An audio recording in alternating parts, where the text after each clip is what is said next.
Bien, estamos con Denis Small, director para Asuntos Iberoamericanos de la revista EIL, fundada por Lyndon LaRouche y miembro del Instituto Schiller también. No creo que esté bien pronunciado todo esto, pero disculpas, Denis. Enrique Box te habla, muchas gracias por atendernos. Bienvenido a Retrovisor, que es nuestro programa, bienvenido a Radio Independencia. Muchas gracias, me da mucho gusto poder estar aquí con ustedes y no, todo pronunciado muy bien. Bueno, muy diplomático de tu parte. Este, otra cosa que no mencioné de tu currículum es que sos adicto a los alfajores también. Así es, confieso, absolutamente. ¿Eso es porque has andado por Argentina? He estado en varias ocasiones, por primera vez durante la Guerra de las Malvinas, porque el jefe de nuestro movimiento, Lyndon LaRouche, fue, creo, el único político estadounidense que respaldó a Argentina en la Guerra de las Malvinas. En base a los principios establecidos en la política exterior de Estados Unidos, cuando bajo John Quincy Adams nos oponíamos al colonialismo británico y me tocó viajar a Argentina. Creo que fui casi uno de los únicos periodistas norteamericanos que pudo estar ahí durante la guerra, y bueno, de ahí en adelante he viajado en varias ocasiones. eh, Conozco un poco al país, me encanta. Obviamente los alfajores, ¿No? pero en general me ha gustado mucho estar en Argentina, y en el 84 viajé con LaRouche a Argentina, donde él tuvo reuniones a todo nivel del país, incluso se reunió con el entonces presidente de Argentina, Raúl Alfonsín. Bien, para otra entrevista, y esta pregunta es para otra entrevista, porque primero quiero que podamos hablar de lo que están emprendiendo ustedes, que es muy importante, fundamental, diría. Eh, la pregunta sería, para esa otra entrevista, si la guerra de Malvinas no fue un ariete para introducir el neoliberalismo en Gran Bretaña primero y después en toda Europa. Pero lo dejamos para después. Ok, está bien. Eh, eh, Nosotros estuvimos viendo algunas publicaciones de ustedes en YouTube y realmente quedamos muy sorprendidos con mi compañero Carlos César Navarro, porque hay un eje de coincidencia muy importante en cuanto a las preocupaciones que ustedes vienen manifestando, en cuanto a las propuestas que están teniendo. Eh, Vimos también la exposición del coronel retirado Black Ujú. sobre las amenazas de golpe de Estado en Estados Unidos. Y también nos preocuparon muchísimo. Estados Unidos es un tema que acá en Argentina, para hablarlo con determinadas, con casi todas las líneas intelectuales, hay que explicarlo mucho, porque hay un gran preconcepto y se suele por estos lados pensar en términos futbolísticos, ¿no? Con las lógicas futbolísticas. La lógica futbolística dice que si yo cometí la falta dentro del área es penal, no es penal, y si la cometió otro sí es penal, ¿no? Sí, esa es la lógica futbolística. Y se aplica a la política, lamentablemente, también. Por qué no nos pones por dentro de qué es la, este, el Instituto Schiller, qué es, de qué se trata? Y, por ejemplo, esto que acabas de decir de Lyndon LaRouche es sorprendente. Yo creo que la mayor parte de la población lo desconoce completamente, como desconoce muchas otras cosas también, ¿no? Ya hablé demasiado. Bueno, no, Lyndon LaRouche ha sido a lo largo de sus 50 años de actividad política, él falleció hace año y pico, año y medio, a los 96 años de edad. Fue una figura política, intelectual, especialmente en el área de economía, pero también ciencia, absolutamente enemigo de los intereses financieros internacionales y toda la idea de imperio, toda la idea del colonialismo. Y en sentido político, en Estados Unidos, LaRouche está dentro de una tradición norteamericana que sí es muy desconocida fuera de Estados Unidos, en Argentina y en otros países, pero también es una tradición muy desconocida en Estados Unidos, que no conocemos nuestra propia historia. Por cierto, para aclarar, yo soy norteamericano de nacimiento. Te estoy hablando de cerca de Washington. Vivo en el norte de Virginia, cerca de Washington. Entonces, cuando digo nosotros, estoy hablando de los norteamericanos. Pero LaRouche viene de una tradición realmente muy fuerte en Estados Unidos, que es la que se estableció cuando se fundaron los Estados Unidos, con Washington, con el primer secretario del Tesoro Alexander Hamilton, luego con el presidente John Quincy Adams, el presidente Abraham Lincoln, McKinley, Franklin Delano Roosevelt, etc. Y es una tradición de oposición total al concepto de imperio. Nosotros nos establecimos como nación en una lucha de vida o muerte en contra del Imperio Británico. No solamente como una potencia que nos estaba imponiendo condiciones que no aceptábamos, sino con una idea de establecer una nación con una idea diferente a la idea colonial del sujeto, ¿verdad? Está la oligarquía y luego están los sujetos.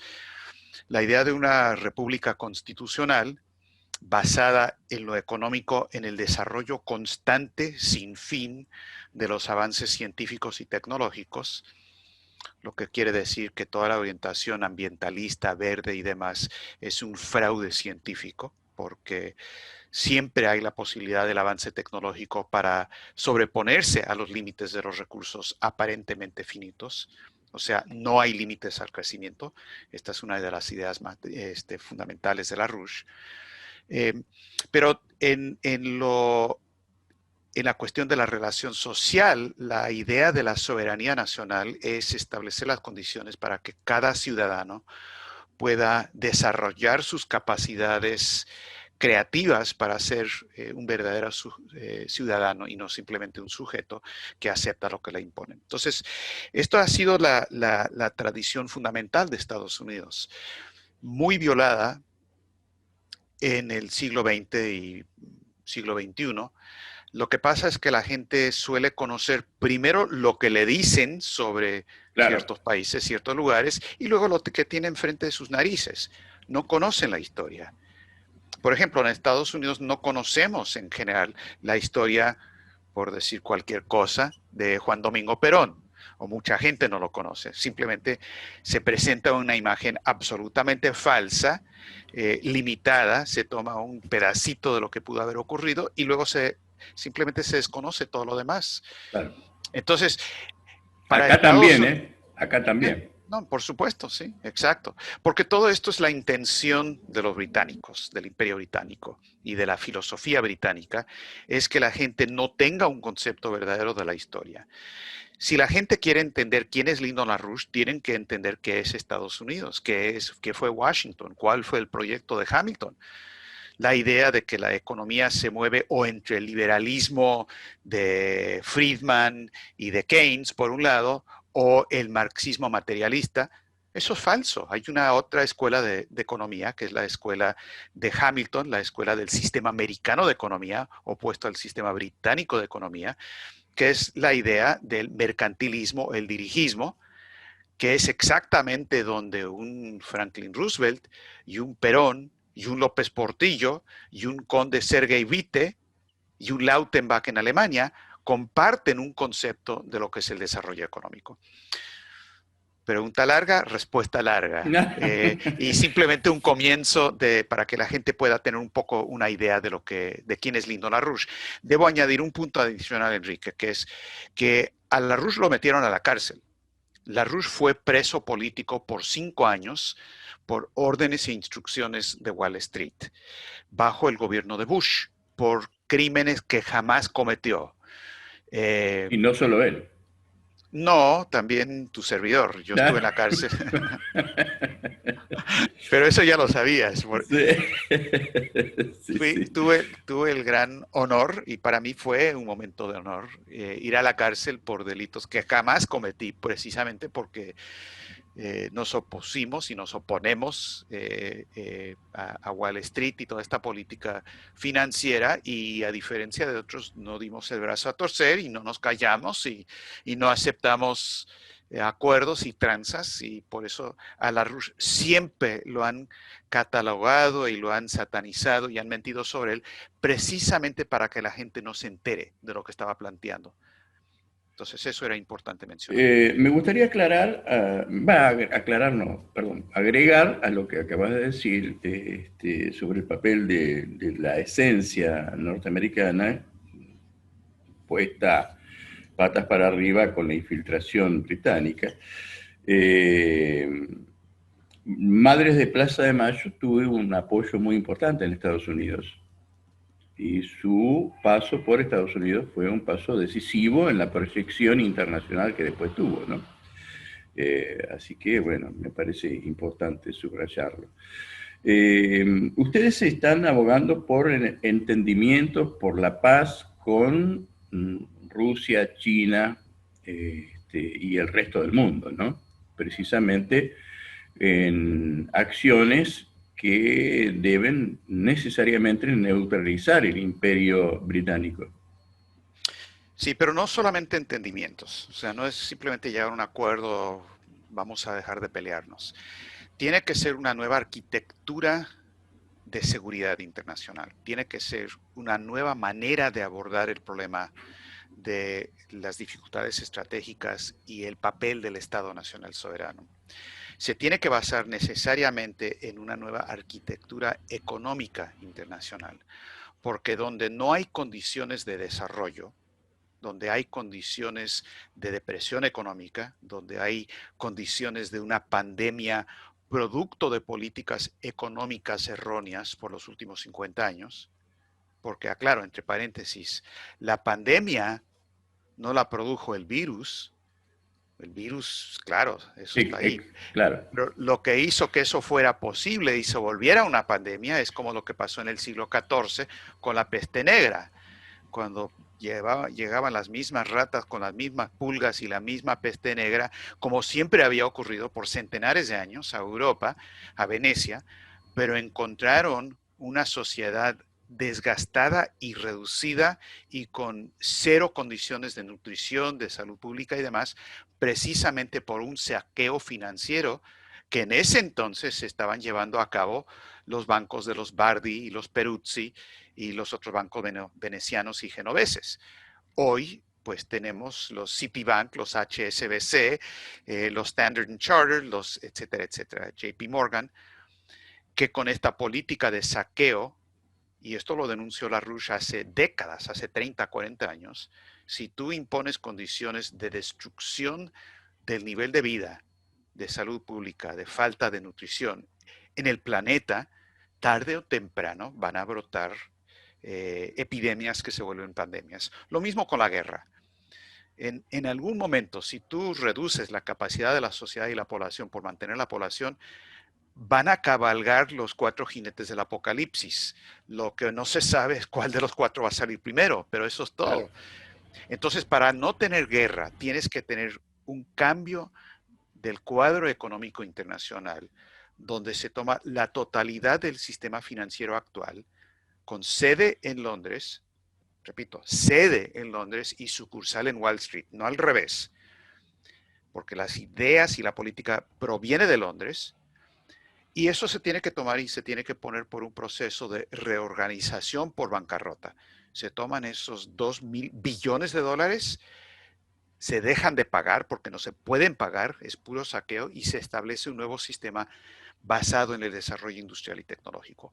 En base a eso se pueden establecer entendimientos, ahí sí, entre las principales potencias porque va a estar en su interés nacional, no está en el interés de Wall Street, ni la City de Londres, ni la de Buenos Aires, pero está en el interés nacional de China, de Rusia, de Estados Unidos, de Argentina y en realidad de todos los países. Entonces, claro, se requiere en este momento urgentemente una reunión cumbre de las 5 potencias, las 5 naciones permanentes del Consejo de Seguridad de Naciones Unidas. Lo solicitó y lo propuso el presidente Putin de Rusia en enero de este año. Nosotros en el Instituto Schiller respaldamos esa propuesta. Pueden haber mejores combinaciones, o sea, el Reino Unido no debería estar, pero está bien, lo propuso Putin. Tengamos esa reunión, pero en base a un programa de desarrollo económico y una arquitectura de seguridad que se base en eso para tener un cambio total de paradigma. Entonces, esa es la idea a la que te referías en nuestra propuesta. ¿En qué momento se siente la infiltración británica en las políticas financieras de Estados Unidos? No, desde el comienzo, desde el comienzo. Los británicos primero querían, cuando ganamos nosotros la guerra de independencia, trataron de derrotarnos eh, con otras guerras. Por ejemplo, la guerra de 1812 fue una guerra lanzada por los británicos en contra de Estados Unidos, y luego la guerra de secesión, la guerra civil, que le llamamos acá. Los estados confederados fueron simplemente un instrumento títere de los intereses británicos con la idea de dividir al país y destruirlo de esa manera. Y tenían gente infiltrada y demás también. Pero en cierto momento se dieron cuenta de que eso no iba a funcionar y pensaron más bien que esto se tendría que socavar desde dentro, que era la manera más exitosa de hacerlo. Y ahí entran las cuestiones fundamentales, como por ejemplo la creación de la Reserva Federal de Estados Unidos a principios del siglo XX, que fue una idea de los británicos. Y toda la historia en Estados Unidos ha sido una pelea. Podríamos repasar presidente por presidente quiénes eran los agentes británicos, como Woodrow Wilson, por ejemplo, promotor del Ku Klux Klan, Teddy Roosevelt, muy diferente a Franklin de la Roosevelt, y quienes eran los presidentes que por lo menos estaban defendiendo el interés nacional. Ahora, la parte financiera y económica, yo creo que el momento decisivo de la era moderna se viene en 1971, cuando Nixon rompe la relación del dólar con el oro. Y más importante que eso, todo el mundo lo tiene asociado con el oro, pero es un poco una obsesión con el oro. Lo que realmente hace ahí Nixon es que elimina el sistema del Bretton Woods y en particular introduce lo que son los tipos de cambio flotantes. Ya no hay paridades fijas, ya no hay un sistema de control de cambios donde una nación, llámese Perú, llámese Argentina, llámese Nigeria, tienen su moneda propia, defienden esa moneda con control de cambios y control de capital. Existe un tipo de cambio fijo para las relaciones internacionales y pues mal que bien se puede establecer un sistema que funciona. En el 71 se introduce el sistema de tipos de cambio flotantes y se abren las puertas de par en par a la especulación financiera internacional. Se empieza a especular sobre las devaluaciones impuestas y la fuga de capital permitida por los tipos de cambio flotantes. Y lo que pasa es que el dólar deja de ser la moneda nacional de Estados Unidos. El dólar se vuelve el eurodólar, que ya no lo controlamos nosotros, los norteamericanos, y el gobierno ya no lo controla, sino que lo controlan los banqueros internacionales desde la City de Londres.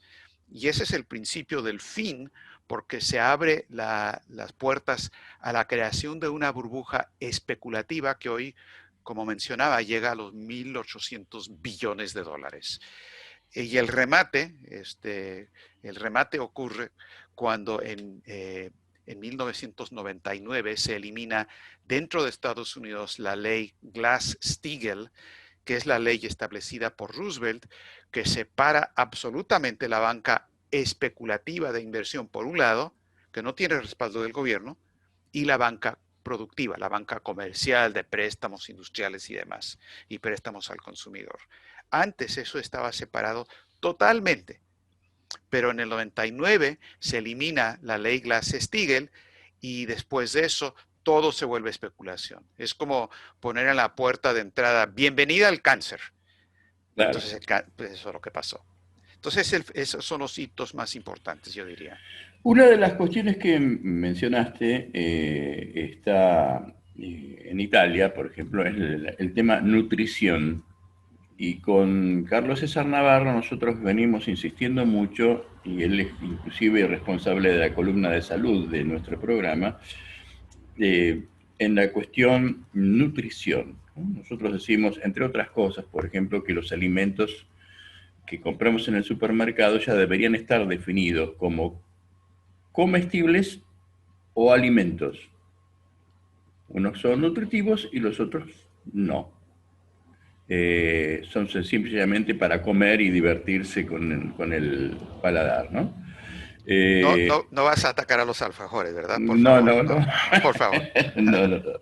Y bueno, una de las cosas que nosotros observamos es que en todas las recomendaciones con esta pandemia que estamos viviendo, en todas las recomendaciones, use barbijo, esto, aquello, ¿no? Cosas que no discutimos, quédense en su casa, cosas que tampoco discutimos, pero a nadie le dice, principalmente a los niños, no se está utilizando como ejemplo, este ejemplo magnífico, a pesar de lo negativo que es decir, por favor, no fumen, que es una estupidez fumar. Por favor, no se empanturren con azúcar, con las gaseosas. Por favor, no coman tantas grasas. Por favor, no coman endulzante, adisulante, conservante, colorante, saborizante.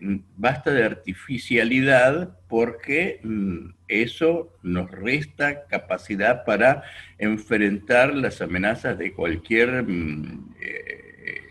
agresión natural, ¿no? Sí, yo creo que hay mucho de verdad en eso, pero quiero añadir otro elemento que creo que es fundamental. Si veamos la situación mundial a ojo de pájaro, o sea, veamos la situación no a nivel simplemente de lo que dices, de la nutrición, de lo que come la gente, lo que pueden comprar en el supermercado y demás, sino veamos la situación del planeta. Tenemos 7.300 millones de habitantes, creo, algo así más o menos. Y luego hagamos lo que hacía Hamilton con economía física. Preguntémonos no sobre aspectos de precios y salarios y dinero, etcétera. Veamos el aspecto de economía física. Veamos qué es lo que requiere esa población y que va a crecer y debe además vivir más años. La esperanza de vida tiene que crecer y la calidad de vida. ¿Qué es lo que se requiere en términos de los diferentes elementos de una canasta básica de consumo? Por ejemplo, alimentos con buena nutrición, vivienda, energía, etcétera, etcétera, lo que se requiere. Luego lo que se requiere en bienes de capital, luego lo que se requiere en infraestructura en términos físico-económicos. Si vemos nada más la canasta básica de consumo y tomamos la parte alimentos, que es lo que estamos discutiendo, lo que vamos a descubrir que es que la producción mundial de alimentos es absolutamente insuficiente para lo que requiere la población mundial. Tenemos una situación de hambre y en ciertos lugares hasta inanición. Los expertos del Programa Mundial de Alimentos de las Naciones Unidas están hablando de que hay peligro de que 60 millones de personas pueden morir de hambre inmediatamente este año. Entonces, la pregunta se vuelve, sí, producir alimentos nutritivos, pero también, ¿cómo podemos lograr, digamos, duplicar la producción de alimentos a nivel mundial? Y digo duplicar porque es factible, se puede hacer. Argentina es un país con condiciones naturales espectaculares, como todo el mundo sabe. Tiene la pampa húmeda, tiene las condiciones perfectas en términos naturales. Otros lugares no lo tienen, pero se pueden mejorar con inversión en infraestructura, con fertilizantes, con pesticidas, con tractores, haciendo lo que se hace para que la agricultura rinda más. Hay dos regiones principalmente en Latinoamérica, en Sudamérica, que se pueden volver con una orientación económica adecuada, otras pampas húmedas. O sea, por qué los argentinos deben ser los únicos? Que es Claro. el cerrado brasileño, en el interior del país, es un área muy grande, no tengo los números en este momento. Y luego los llanos orientales entre Colombia y Venezuela. Ahora, son dos regiones potencialmente muy fértiles, muy ricos, requieren ciertos cambios químicos del suelo, o sea, ciertos fertilizantes, y requieren absolutamente infraestructura. Infraestructura es el gran problema de los ferrocarriles en Argentina, donde ustedes vivieron el colonialismo británico, que les destruyeron los ferrocarriles, y lo primero que tiene que hacer un Eh, gobierno nacionalista es nacionalizar eso. te corrijo el tiempo verbal. Mm, Padecemos. ok, Argentina es una neocolonia británica en este momento. sí, sí. Sí, Pero ha tenido momentos que no. claro, sí, por supuesto. Claro, sí, sí, sí. Y bueno, Lo perdimos cuando a Rosas lo derrotaron con un ejército brasileño financiado por Gran Bretaña. Lo perdimos con Irigoyen, lo perdimos con Perón nuevamente y lo perdimos en estos últimos 4 años anteriores del neoliberalismo más rabioso de Macri, ¿no? Eh, exacto, exacto.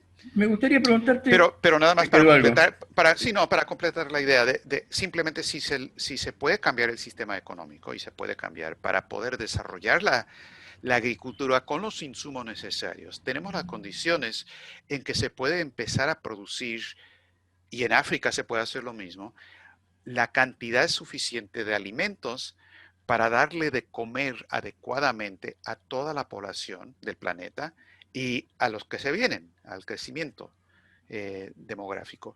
Una vez fue creo el Papa Paulo VI, dijo de manera muy folclórica, pero esto dicho, creo que sí lo dijo, no lo tengo comprobado, pero creo que sí lo dijo. Dijo, pues cuando hay más cabezas que sombreros, dijo el Papa, hay quienes proponen cortar cabezas. Yo, dijo el Papa, propongo simplemente producir más sombreros. Claro, Entonces, el claro. argumento maltusiano de que estamos sobrepoblando la tierra y que hay recursos limitados y que no se puede y que nos vamos a morir todos es absolutamente falso. No somos ballenas, no somos hormigas, no somos simios sofisticados, somos seres humanos, tenemos creatividad, tenemos tecnología, tenemos ciencia y eso se puede aplicar concretamente a la situación de alimentos para hacer lo que dices, pero a nivel planetario. Esa era la idea. Bien, a veces la historia se repite en los países, ¿no? En la situación actual de Estados Unidos, donde, por ejemplo, vemos brotes sociales de disconformidad, financiados, por supuesto, eh, ¿en qué otro momento de la historia norteamericana se parece este? Bueno, muchos, porque han habido momentos en Estados Unidos y también a nivel internacional. Deja primero hacer un breve paréntesis para abundar un momento sobre el tema de lo que está pasando. Y lo mencionaste cuando hiciste referencia a las declaraciones del coronel Richard Black, coronel retirado, que advirtió sobre el peligro de un golpe de Estado. Esto lo están diciendo abiertamente ciertos círculos militares en contra del presidente Trump. Se ha armado todo un escenario organizado desde Londres, primero para tratar de tumbar a Trump, con todo lo que armaron con el dossier Christopher Steele y luego lo que vino del MI5 con la idea de hacer un impeachment, un juicio político de Trump, sacarlo de la presidencia. La Cámara de los Lores en el 2017 produjo un informe, está escrito, es público, no es secreto, donde ellos dicen que no podemos permitir de ninguna manera que Trump tenga un segundo periodo constitucional, porque luego lo que va a pasar es que ese tío se va a asociar con Putin y con Xi Jinping y entonces sí estamos fritos. Entonces se está moviendo en todo eso. Lo que dijo recientemente el general retirado Mattis, que fue secretario de Defensa, y esto fue público, dijo en una conversación con el director nacional de inteligencia, Dan Coats, hace algunos años, le dijo, mira, con Trump va a llegar el momento donde vamos a tener que llevar a cabo acción colectiva para pararlo, acción colectiva para pararlo. Están hablando abiertamente de un golpe, entonces lo único que hizo el coronel Black es que dijo en voz alta y con muchos pantalones, debo decirlo, porque esto no es fácil hacerlo en Estados Unidos, lo que ya está a la vista. Hay un peligro en ese sentido y ahí, por ejemplo, lo que dice Hillary Clinton ya le recomendó abiertamente a Biden que no acepte la victoria de Trump, aunque gane Trump, que no lo acepte, simplemente no se puede aceptar. Entonces, esto está en el aire, la idea de que va a haber una interrupción constitucional en Estados Unidos, de algún tipo, de alguna índole. Entonces, es muy importante sonar la alarma en ese sentido y gente como el coronel Black, William Binney, Kirk Wiebe, ex técnicos de la Agencia Nacional de Seguridad, están hablando de lo mismo. Los motines, la violencia en Estados Unidos en las calles forma parte de este mismo cuadro. Es decir, esto es como la Revolución Francesa. Los británicos armaron el jacobinismo de la Revolución Francesa de tener violencia extremista, radical, para tratar de parar lo que fue la Revolución Americana, que fue algo que se oponía totalmente en contra del Imperio Británico. Metieron la idea del jacobinismo y el radicalismo extremo como una manera de canalizar y de desvirtuar lo que fue la Revolución Americana. Hay momentos y movimientos jacobinos en la historia, a veces de derecha, a veces de izquierda, radicales, que se basan no en un concepto del hombre capaz de ser creativo y cambiar la dirección de la sociedad, sino simplemente con la idea de descabezar a la gente. O sea, lo que hicieron Pol Pot, lo que hizo Sendero Luminoso, lo que hicieron Robespierre y Necker en Francia. Y por supuesto en Argentina han vivido eso y en muchos países también. El caso de México es otro caso de lo mismo. En el 68 en México, seguramente sabe, lo que pasó fue toda la violencia en México cuando habían protestas estudiantiles. Los militares salieron a resistir eso y resultó una violencia total, la masacre de Tlatelolco. Bueno, ahora posteriormente se ha demostrado que los primeros en disparar no fueron los estudiantes y no fueron los militares, No, sino claro, una tercera fuerza claro, en las azoteas como exacto. francotiradores Sí, sí. para crear esto. Entonces, sí, esto que está pasando ahora en las calles de Estados Unidos es algo que se monta sobre una protesta válida por el racismo, todo lo que fue el movimiento de derechos civiles de Martin Luther King. La gente salió a la calle por eso. Muchos amigos nuestros están en eso, pero ellos nos contaron, bueno, nosotros salíamos durante el día para tener manifestaciones pacíficas y exigir cambios, y en la noche salían los encapuchados, Aparecían, claro, claro. y ahora son puros encapuchados y violentos, y la gente de Martin Luther King ya no sale a la calle. Entonces, una operación típica de una tercera fuerza para crear caos intencionalmente, para crear este tipo de crisis institucional. Bueno, yo no puedo más que festejar este movimiento que están realizando ustedes. Me parece sumamente necesario, el peligro es muy grande que un grupo minúsculo privilegiados y de encaramados en un poder oscuro, nos estén arrojando al borde de una guerra mundial, ¿no es cierto?, atómica, que puede significar el fin de la humanidad tal como la conocemos, por supuesto, ¿no?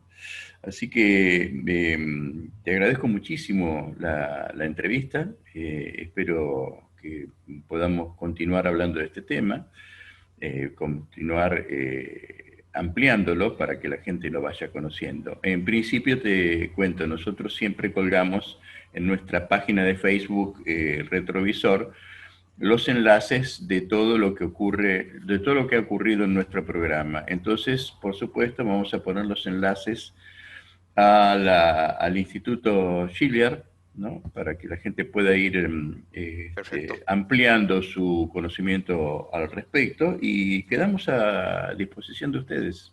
No, magnífico, te agradezco la oportunidad y claro, espero que sea nada más la primera de varias discusiones. Además de la página del Instituto Schiller, si vos no lo tenés, te daré el enlace a la revista Resumen Ejecutivo de EIR, que está en español y tiene mucha información. Básicamente te la mando por chat después y la Claro, puedes claro. colgar, porque además ahí tienen acceso a las videoconferencias internacionales que hemos tenido, dobladas al español, por supuesto, y también está ahí la invitación que quiero aprovechar para extender especialmente a los jóvenes y a los docentes, porque va a ser una reunión internacional de jóvenes a nivel internacional de diferentes continentes para hablar de estos temas. Va a ser este sábado 26, va a empezar a las 11 de la mañana hora de Argentina, a las 10 de la mañana hora mía de aquí de Washington, para hablar de estos temas internacionales. Y creo que es algo que puede ser de interés de todo el mundo, pero especialmente de los jóvenes inquietos y que quieren ayudar a crear un futuro posible para ellos. De nuevo, te agradezco mucho la oportunidad y muchos saludos a todos por allá. Igualmente para todos ustedes, Denis, muy amable, ¿eh? Un Hasta abrazo. siempre. Hasta pronto. Chao.